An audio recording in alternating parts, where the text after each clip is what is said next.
Hey guys, thanks for joining. This is John Jay. Today's May 6th, and we're going to talk about business credit. And pardon me for setting up a waiting room by mistake. I'm going to be interrupted a little bit here in the beginning to make sure I admit everyone. So in any case, I know we always end up talking about taxes. That's great. We can do that. I know it's an interesting topic, but I do want to talk about business credit. You don't have to do anything now. Business credit regarding the use of limited liability companies, okay? The reason why I mention it is because I've had many conversations with people that are looking at wanting to use credit, and they're asking me questions like, should I get a credit card for my LLC? And the reason why they are usually is because they're being solicited for a credit card. And uh, and I want to explain the scenario of why that's happening and what's going on in the background. So before I do that, let me just mention, if you want to find more information about these topics, you can go to my YouTube channel called Privacy Fight. It's just one word. Also, aceofcoins.com is a site where I have a blog, and there's lots of articles over there from a few years ago up till recently. I usually publish a couple of articles every few months lately. Most of my content right now is on video, and also we have a video membership that has the technical aspects of some of the strategies I'm using, and that can be reached through privacyfight.io right now. And here we go again. I'm going to be admitting some people. Sorry about that. I didn't mean to create a waiting room, so I'm going to be a little bit distracted. All right. All right. So this is being recorded, and I will publish it as soon as I can, probably tomorrow. I usually don't edit these at all, so let's just please try to stay on focus on the business credit. I hope it appeals to you. I will say again, and let's just begin with the subject. To begin with, the business credit is very useful, and it's down the road. It's when you start reallocating your windfall, your assets, and you want to offset some risk. And a great way to offset risk in business is to borrow money from someone else. The reason why you do that is because if you're using your cash to pay for an asset, then you're also, in fact, your own lender. And lending, in many cases, requires an expertise. It requires not only an expertise, but a network into other professionals in that industry. There's aspects of underwriting and actuarials and all kinds of just understanding reinsurance and things like that. Most of us may not get into that unless you're in the banking industry. Most of us are entrepreneurs or investors, and we're gonna continue doing that. And debt is a great way to do that when you're buying assets. So this is why I want to cover it. There's a couple ways to go. Real estate investing is a great way to get loans to purchase real estate and for whatever other purposes. You do not need a Dun& Bradstreet credit file to do that. Now, it may be helpful, but it's not normally a practice that you would use. You would not go and set up a Dun& Bradstreet file for investing in real estate. What you would do there is you would get a loan based upon the balance sheet of what you have, what you're working with. Let's say if you buy a hotel, there's going to be a balance sheet with that, and the collateral might be the hotel. So loans on real estate are likely going to be collateralized, and you want those loans to be based upon the balance sheet. So I'll explain what I mean by that. The balance sheet is your credit. Okay, it's not your personal credit file. And if you're setting up a new company to start with, and you're going to buy the first investment, let's just say you put cash over into a new investment, you could take the old balance sheet from the existing purchase, unless it's a new purchase, and you can use that, or you can wait. You can pay cash and you can wait for the asset to age a little bit, and then you can get some credit that way. And the risk is assessed based upon the income and cash flow and the way the property is managed. So hopefully you know what you're doing, or hopefully you have the right people. So that's the idea there. Let me just talk about Dun & Bradstreet for a second. Dun & Bradstreet is the way to get business credit right now. It's been that way for a long time, and there are many strategies of doing that. Okay, many methods of doing that. I will tell you that the things I explained to you, the things that I've been doing for 30 years, are original. These are things that I've come up with, that I've solved problems with. And so when I explain about Dun & Bradstreet, uh, these are my ways of getting credit set up. It does not have to exactly be this way. I've just found that over the years, this is the most effective way. So if you're asking me about getting credit, let's say a credit card for an LLC, what you really need, you can do that. And you want to do it so that you're not the personal guarantor on the account. So if someone is soliciting you, let's say, for example, you open an account at a bank with your LLC, and then the person at the bank at that moment or later on sends you something in the mail, or in the future you get a mail solicitation for a credit card. That credit card is more than likely going to be underwritten using your personal credit file information. And the reason why they do that is because they'll tell you it's a business credit card because they can put the business name on the credit card. But what they're really doing is they're lending it based upon your personal credit. And this alleviates the bank's liability or restrictions under Title 15 of the Consumer Protection Laws, Title 15, Section 1692 of the United States Code. Just say if you want to know some technical things. So it's okay to do that. I'm just saying, just realize what you're getting into. If you go out and look for unsecured credit, like a line of credit, that's a better way to do it because you can choose and you can apply a certain way. So you want to apply in a way that your personal tax information, let's call it, or credit information is not going to be used in underwriting that credit account. So let's just call it a line of credit. A business line of credit starts out as a line of credit. It usually starts out with what's called a net 30 account. So a net 30 would be where I buy a product, excuse me again, I'm just catching up here on the waiting room. A net 30 account is where I'm going to buy a product for a business purpose and I'm going to pay for it later when the bill comes. So I would arrange that. Now, there are many companies that do that, and sometimes you'd be surprised. You may already be buying products from a company that provides net 30 terms. They're called credit terms. All you have to do is ask, and be careful. When they might give you a new credit application or something if you want to set that up. Make sure that it's going to be underwritten with the business and its tax number and this sort of thing. It's all separate from you personally. You're the signer, but still.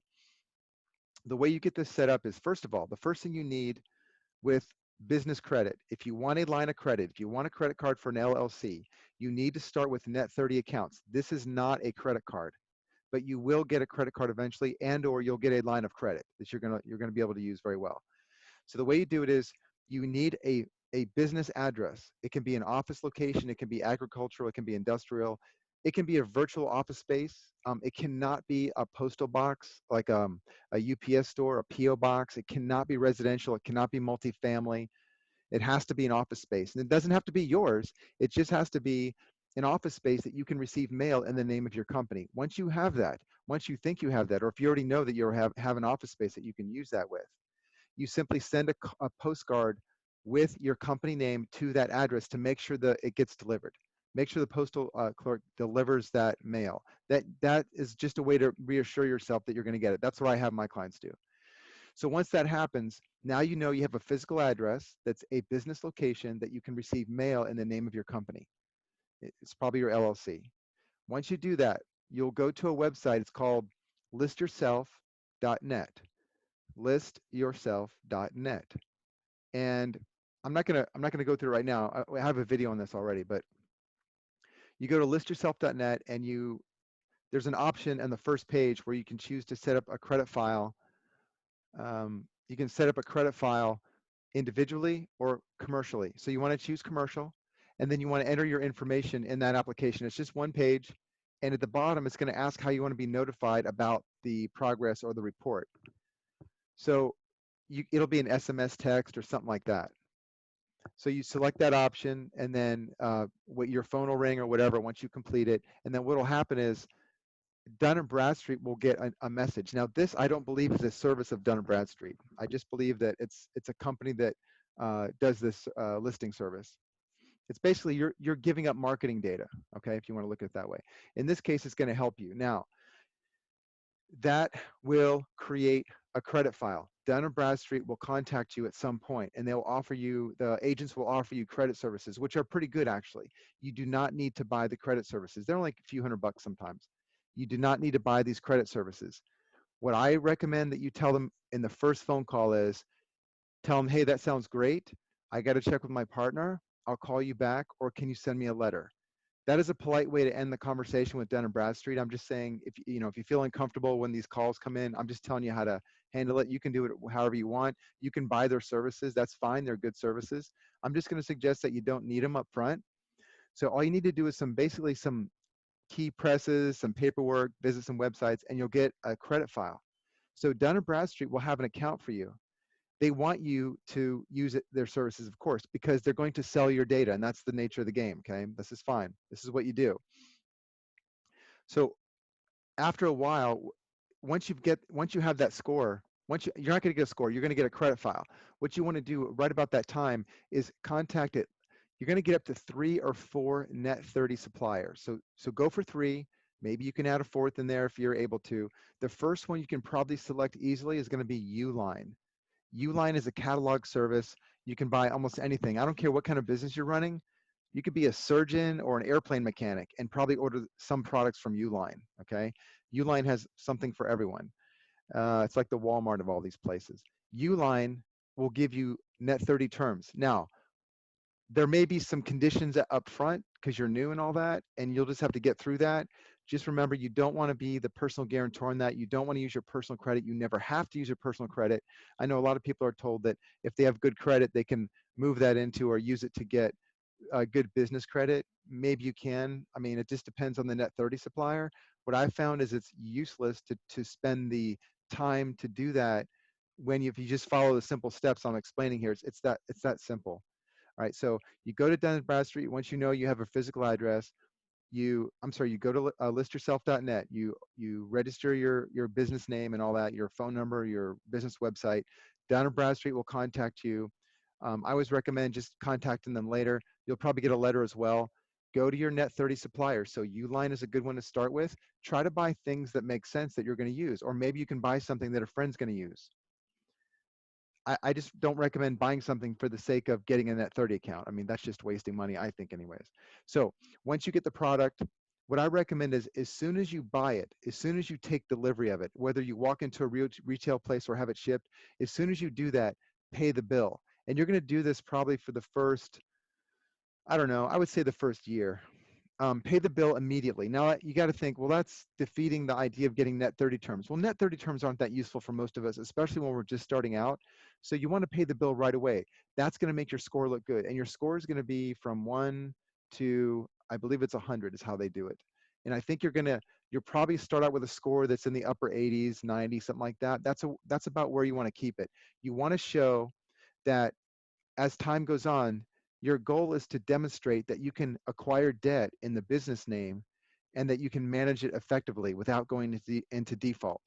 Once you start reaching a point where, let's say you've got a line of credit, $20,000 to $60,000 in the first reasonably 6 months, okay, you're getting a line of credit from $20,000 to $60,000 in the first 3 to 6 months. Let's say 6 months. It's not a credit card per se. It could be a credit card, but it's going to be a line of credit that you can use.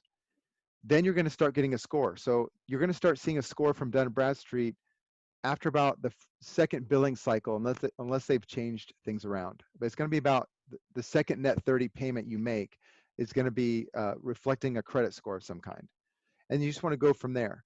That's how you build it. And then you keep on doing that for the 3 to 6 months, and you should be able to then go into a lender that's not where your account's being held or where it is, or another lender. You'll show some documentation. In fact, you can start shopping now and ask what a commercial lender is going to ask you for, and you'll get a view of what is going to be expected later on. But I'm telling you the baby steps, if you will, and how to get this going so that you look like you know what you're doing. So when you finally go look for that $20,000 line of credit, you're going to not look like a novice, okay? It's not that difficult. Have a use for that $20,000 line of credit. I'm not saying you should go do that so you can replace your personal credit habit with a business credit, okay? Business credit is for business. So if it's $20,000, my recommendation usually to start out, and my specialty over the years has been bootstrapping businesses. That means starting from nothing, which is not fun, okay? And it's actually unsophisticated, in my opinion. I'm saying that about myself. I mean, really, a really good way to get into a venture is with other people's money, and that takes some skill. And so you can learn how to do that. I've done it before. I prefer doing my own thing. I like doing something from zero. That's just how I do it. But once you get a line of credit, my recommendation is to use it in a way that returns capital as quickly as possible. So I'm not going to take $20,000 and hire someone and pay him 6 times with that money, or whatever the deals. I'm not going to just stock up on inventory with my $20,000. I might stock up on a little bit of inventory. I might make a deal with one of my suppliers that's a credit term that may not be on my Dun and Bradstreet file, but it's a credit term that I can use that I won't get somewhere else and that I don't have to have cash for, which is something we can talk about. And Lance, I don't want to leave you out there. Sorry. Sorry about that, Lance. I'm trying to, I somehow I created a waiting room today, and I'm trying to watch to make sure I don't exclude anyone. So that's what you start out with. You would want to use the money to generate money as quickly as possible, okay? $20,000, $60,000, in my opinion, it really doesn't matter, okay? I can do the same with 20,000 that I could with 60 when I'm starting out a new venture for the most part. After that, you can see what's needed. Now, I will tell you, one gentleman that I work with, he's a young guy in his late 20s, and I suggested he buy a $5,000 business online that generates $2,000 a month. And next thing I find out is he bought a $200,000 business that generated $13,000 a month. And he did it. Now, this guy had really good personal credit, and he did it on his personal credit. And now you can do it that way. It's not a problem. Now, what was interesting is after he did that, which by the way, he said that effort he took to do that, that he said was about the same effort as you would get to get a mortgage on a house. So that should tell you something. It's probably just as much effort to buy an asset as it is a liability. So just think about that. But in any case, for months after that, the commercial lender that lent him the money for the business with his personal credit was selling him and pushing him to get refinance. Now remember, it was a $200,000 business. The seller financed 40%, the bank financed 60% of that. They wanted him to refinance $500,000 as a commercial loan in the name of the business. Okay, the bank wanted this. So it's in their interest that you get a commercial loan because they can do more with that account than they can a personal account where the payments are made or based upon someone's ability to keep his job. Okay, so I know I talk fast. I'm sorry about that, but I want to give you that in a nutshell. Okay, I would just recommend don't accept offers for personal credit or especially credit cards for your business because they're not going to be underwritten in the name of the business. You can ask about that, but chances are, even if you ask about that, the person is trained to think that he's telling you the truth when actually he's not, because that person from the bank doesn't have the ability to give you a commercial loan. So you have to go out and shop for that person. You have to go find it. And you might have to call a few people, 15 people sometimes. You might have to find the right application. One example is if I go to Home Depot, it used to be where I could walk in and get a credit application, and they'll give me the personal credit application, okay? And then when I tell a clerk at the desk that I wanted the business application, they'll give you the business application, but it asks for a personal guarantee on it. So I believe, like Home Depot right now, you'd actually have to go to Home Depot's website to get the real commercial loan application, something like a contractor would use, okay? So you have to go a bit out of your way, but it's worth it. And that's how it works with credit. And you're going to get 3 net 30 accounts or 4 to get started. Don't get more, and you probably need more than 2. Don't get more than 4. And that'll be good for managing cash flow with a business. I mean, maybe you bought a laundromat, okay, with your new investment. Maybe you reallocated to some kind of retail business or something. It already has accounts set up. Maybe it already has net 30 accounts. That would be a way to manage the receivables, not receivables, but the way you make expenses, okay, pay for expenses, right? That's how I would use it. I know a lot of people talk to me about using business credit to go on vacation and things like that. And I know you mean it innocently. You're just like, that sounds clever. And it's not really the use for it. You want to use business credit to turn over new income as quickly as possible. That should be your objective, in my opinion. So if I could, I'll open it for questions, and please stay on topic. I know that there's a lot of exciting things to talk about, and I promise we'll get to that. But I just wanted to make this recording about business credit so that when people see the title, they're going to get that information. All right. Now I'll call on you when I see that you want to ask a question.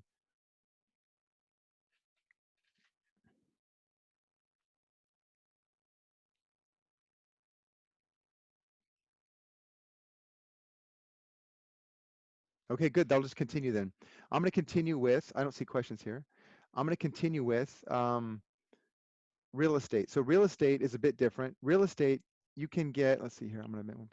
Real estate, you're not going to use a Dun& Bradstreet score. You're going to use the, if it's a commercial real estate or it's a real estate investment, okay, if you're going to buy a single family residential, you're going to end up with being the personal guarantor on a mortgage, and it's going to be deemed an investment for an individual. You're just not going to escape that when you start out. So just understand that part.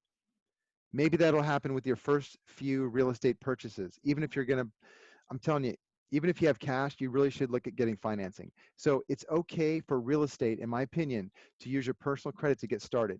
What's going to happen is all those investments should be on the balance sheet of your company, which is, let's say, your LLC. That LLC should be receiving the revenue from those investments, even if you're the personal guarantor on the debts that purchase them, the mortgages. Sometimes you have to do that in real estate to start out. After a while, you want to look for underwriting that will base the loan on the asset's ability to pay the or service the debt. When I say the asset's ability, I'm just talking about the balance sheet. What is it worth? This company, for example, may own two single family homes. It may own an apartment complex and maybe a piece of land or something, and that's on the balance sheet. Okay, and there's some cash flow and whatever, and so now maybe the net worth of the company is, let's say, $1.2 million, let's just say. You should be able to get underwriting or a loan without a personal guarantee for that type of net worth with the right amount of cash flow. There has to be some decent cash flow. Okay, so that's what I'm talking about. So that's a little bit different than Dun& Bradstreet. Does anybody want to ask questions? Tell me that's crazy. By the way, I'll tell you, I don't do that. It's funny. I know how to do it. I rarely do that. If I get credit, and I see two of you asking a question, if I get credit, it's usually from a partner or somebody I'm working with, or someone who has a resource. So let me call on Brad, if I could, please. Hi there, this is Brad's wife. Actually, Brad's here with Brad's me as wife. well. All right. Hi, John. Hey. Our CPA, this is timely. So our CPA, not related to real estate though, but with what you covered before, our CPA suggested that we could get an economic injury disaster loan for like a 30-year term at a 3.75% interest rate for our businesses. We each have our own businesses. And so we were going to do this, and then you're talking about this today, and so and we missed the first few minutes. So sorry if you covered this, but do you recommend against that? And if so, why? Because I'm taking it that would be under our name, like we would be the personal guarantor on those. Yeah, I'm kind of bashing using your name. Okay, I'm kind of bashing right. that. That's Yeah, gathered. but if I'll do it too. I'll put my name on a debt if there's a good plan and I see I'm going to be able to turn over some money and pay it down. And if it's a 30-year loan, my first thought is I'll never take 30 years to pay it. I'll probably pay it off in 3 years or something else, Yeah, or I'll refi. Yeah. So if you believe and you have confidence that you can do it, I think you should go for it. Just if the numbers make sense. Okay, Yeah. so did you already cover why you're generally like against the personal guarantor, like when you can do it under the business? Yeah, the reason why I even brought this topic up is because people ask me all the time about being solicited for a credit card because they got a new LLC, and that's why Yes. I always tell them, okay, well, they're offering you a personal credit card with a business name, so the bank has no liability. So that's really my message there. But if you listen, I did mention later on today, I think I did, that if you're able to turn some cash flow out of it, okay, and cover that debt, service that debt, and do well with it, and refi later, go for it. But just have that in mind. I talk to so many people that their whole thinking is, my personal credit is bad, so I want to switch to business credit and keep doing the same thing I was doing. So I know you're not doing that. But sure, it's okay. And as you know, you're not going to take 30 years to pay it off. So I Yeah, think you'd for be sure. fine. Okay, Yeah. thank Who's the lender, by the way? Is it this SBA? Yeah, the SBA. Well, I do have a lot of bias towards the SBA, especially now. So just check them Say more. out. The SBA is a broker for the banking system. And yes, you will be the personal guarantor on that one. And they will probably make you collateralize a lot of things that might leave you with pain. It may feel painful. I'll tell you, in Okay. Europe, if you go for a loan, the bank will find out what you own. And there, people don't put things in company names over there at trust in Europe. And they'll take collateral on everything, even your furniture. And that will be described in the loan contract. So I looked at the SBA's deals lately. Just be careful with the SBA. Um, you might turn into something like a government secured loan. And also consider who you're talking to. Your CPA's, I don't know. Did you ask his opinion or did he bring it to you? He brought it to us. I'm sure he's an honest guy. I would just ask what's in it for him and why is he mentioning it. Always ask that. Seriously, I mean, people ask me that. Well, why are you telling me this? If I have an Yeah. interest, I'll tell you. So yeah, it's good to know when you have a sales pitch, and it's okay to have a sales pitch. It's good, informative. Know who you're talking to. Your CPA is probably not an investor. He's probably a CPA only, which is a Yeah. professional. So yeah, Okay. Thank you. all right. And then there was double A, AA. How do you want to say that? Oh, yes, it's AA. AA. All right. Hey, how's it going, John? All right. Pretty good. What's going on? Do you have a Right. question on, did you try to get any business loans? Can you hear me now? Yes, I can. No, actually, I'm asking about, is it possible for a foreigner to do the LLC thing? Yeah, a foreigner can do that. So someone from another country can use an LLC in the States, if that's what you're talking about. You Mm-hmm. can open a bank account in the Yes. States.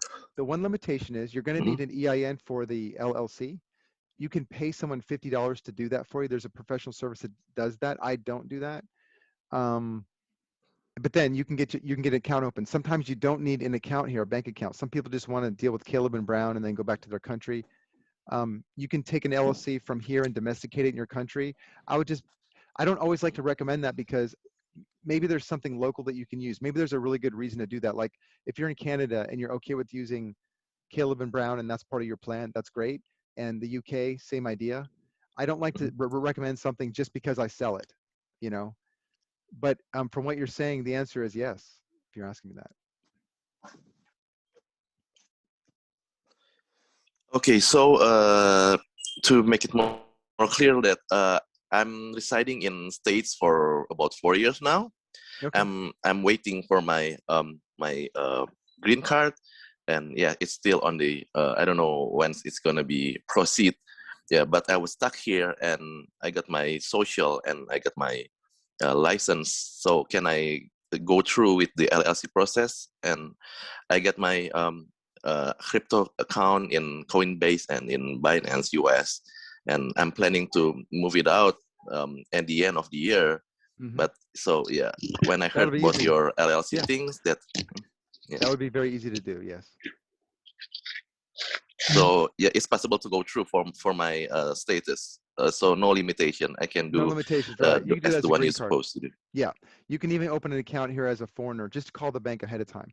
You can, if you're not sure, just contact one of the banks here in the States by email or even by phone and ask them what is needed for a person who's from another country. Now, in your case, you probably have a green card, right? So that would be easy to do.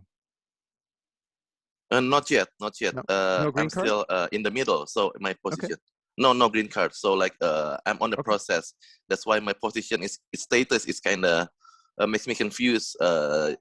If they reject my green card and then I have to go back to my country. But for now, they haven't answered me, so I'm just staying here. Yeah, okay. So you should be able to, what ID, what national ID do you have? What type of ID do you my have? ID, I'm from. I got my license here. No, but do you have a driver's license U.S. in the license? States? Yes. Okay, that and what else? Do you have what other form of ID do you have? I'm just asking because the bank will ask you for 2 forms of ID. I got my license, and the license already real ID, and just social. Okay, you probably need one more form of ID, like a government ID of some kind. But just ask the bank. But based on You mean like pick a bank and ask if you can open an account with the current IDs that you have. And I got my my answer to bank you, account already. okay, so yeah, then do the same thing. You can certainly do an LLC here in the States. I see. Oh, so all good. Yeah, I got my bank account and my checking and my savings already here. Well, that's easy then. Yeah, of course. All you're going to do is open a different kind of account. Right. I see. Yeah. Okay. All right. So just want to make sure before I'm proceeding to the next step. Okay. Very good. Yes. Okay. Thank you, John. All right. Okay. And someone's asking me here on the chat about Brex business card. I don't know what that is. I mean, I can look it up. This just looks to me when you have all these different services, debit, credit. It, yeah, it says it doesn't use your SSN. Okay, that's fine. That doesn't really matter. It's funny. The banks have all that information already, even before you walk in. So I would just look at the terms of service, right? Just look at your credit terms and ask the person who's offering you this at the bank, ask how the account is going to be underwritten. That will give you the answer, and you can decide if you want to do that, because it's okay to be the personal guarantor. I'm just saying, know when you are.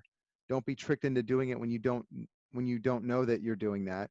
Because when someone says to you, I'll give you a business credit card, and you stop there and say, great, let's do it, and you assume that it's truly a business credit card, and you make the mistake of letting them underwrite your personal credit, and now all of a sudden you're on the hook personally, you know.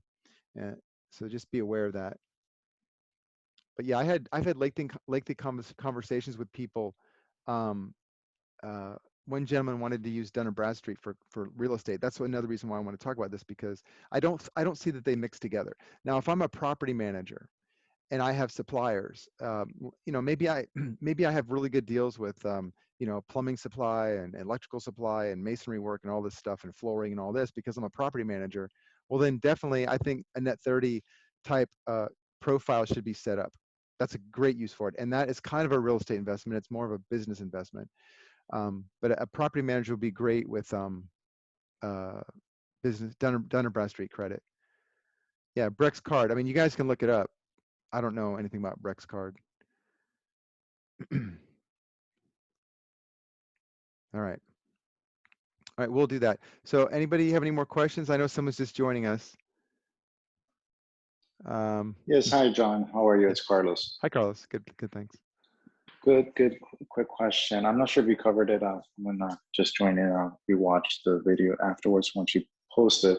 Regarding utilizing, you know, like whether it be a private lending company or a bank, whatever, if one is gonna use the LLC in order to acquire a mortgage for permanent residency, is that something that's possible, or one has to go through many loops that it's just gonna Do you want to use get a an little bit LLC complicated? to borrow money to buy a house that you're going to For live in? permanent residency? Yeah.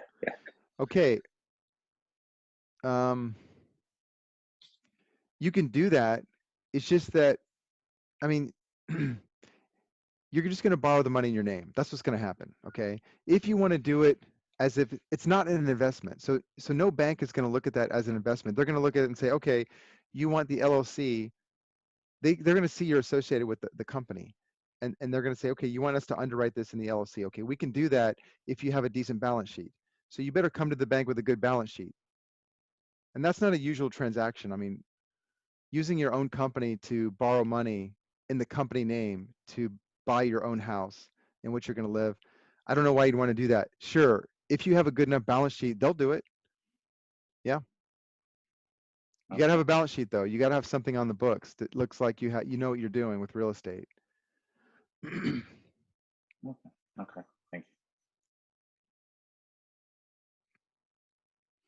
you. Okay, and someone's asking about the proposed Biden tax plan to have all bank transactions directly reported to the IRS. I don't know what that means. I mean, I really don't. The purpose of the blockchain is to do that. I think this is just talking about, it's just talking and talking so that people will just always have it on their mind and be afraid of the IRS. I don't know that any laws have changed. So what? So what if things are being reported? I act as if every time I do something for a client, I act as if the IRS will see everything.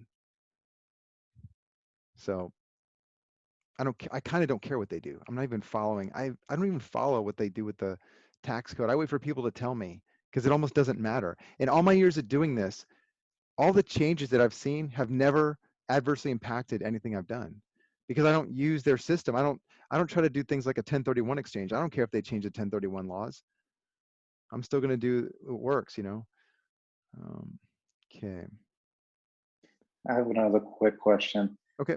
Do you know of the website opencorporates.com? No, I haven't seen that one. So apparently, if you put in your name, you're able to see all the company that's registered on your name. Oh, okay. That's good. And it works all over the world. The reason I'm asking is, regarding a personal matter, I did just kind of exploring, and then it was gonna this day was gonna happen. I did purchase like a foreign company. I haven't opened a bank account, and I did it under my personal name. Unfortunately, I didn't do it under an LLC. So since it was last year, I would have to disclose that since it's under my personal name. Presumably, Yes. no. Yes. You bought a company in a foreign country. Yeah. No, I formed. I'm sorry, formed corporation. Yeah. Okay. You bought a foreign corporation. Yeah. Okay. That just has ugly disclosure requirements. I talked about this on, I think it was the last call we had. We were talking about the 5471 and all that. So that's really what you're concerned with there. You should look at that. And I should just, since it was on an LLC, since it's under my personal name, should disclose all of it. That's a different scenario too, but you know, LLC doesn't solve all your problems. When you sign for a foreign company as a US citizen, you have all these disclosure obligations and you can never comply with them, in my opinion. They're very complicated. And the statute of limitations can always be waived just because the IRS decides to do that. So the fact that you're signing and identifying yourself as a US citizen is the problem. It doesn't matter about companies or anything like that. Okay. Let me share something with y'all too. Just one professional referral here. I do not make any money on this. I've never done that. I don't have a deal with these people. This is an international network of professionals, and they do include attorneys. I'm not advocating attorneys, but sometimes they're useful. They'll do all kinds of things. Like, for example, like from what you're describing right here, I would recommend having a nominee directors to operate that, if it's that important. I also recommend that if you're going to do that, make sure that you have an operation in that other country. There's something going on there, and then you're not moving money from the States over there for some crazy reason, you know, just to put it over there. So have that going on. All right, this company can help you with the nominee directors and do it in a correct way, so you're not reinventing the wheel, and so you're also not paying too much money for some quack in Guatemala that says for $20,000 he can do this thing for you. Okay. The website for this organization is called OCRA, OCRA. I forget what it stands for. OCRA.com.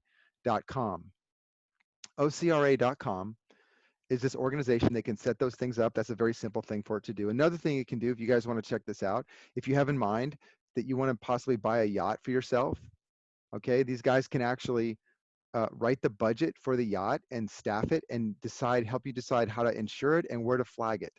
They can do the whole thing, soup to nuts. They can do that with an airplane, if you want to buy an airplane, which is probably not a good idea when you can just lease private space. So OCRA.com is a tool that you guys may want to check out. They can handle some of this stuff for you. There's no reason that if you have a need, first of all, you should have a need to go offshore. You know, there should be some legitimate business thing going on.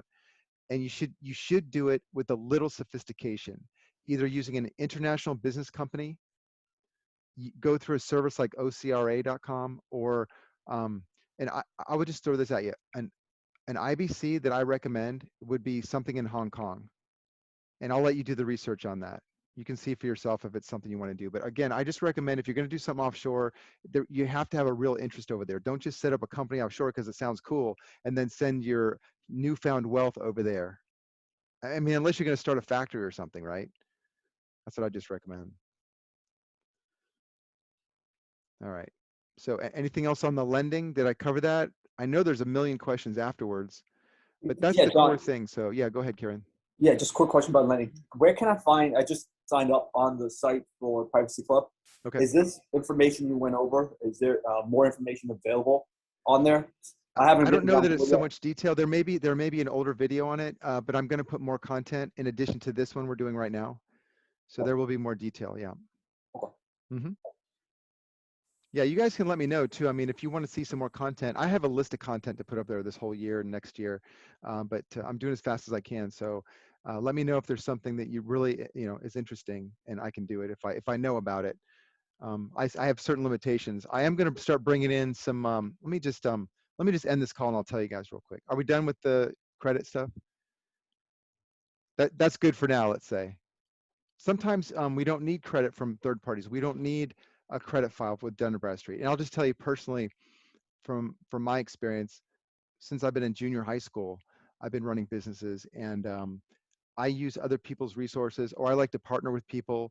I'd like to do joint ventures. I like to use other people's resources, and the way I do it is the biggest, the most important thing there is just keeping your word. When you say you're going to do something, you have to do it no matter what. Because if you don't, that is your credit. You're never going to get back in the game or easily if you don't keep your word. So that's number one. But I usually end up splitting the net.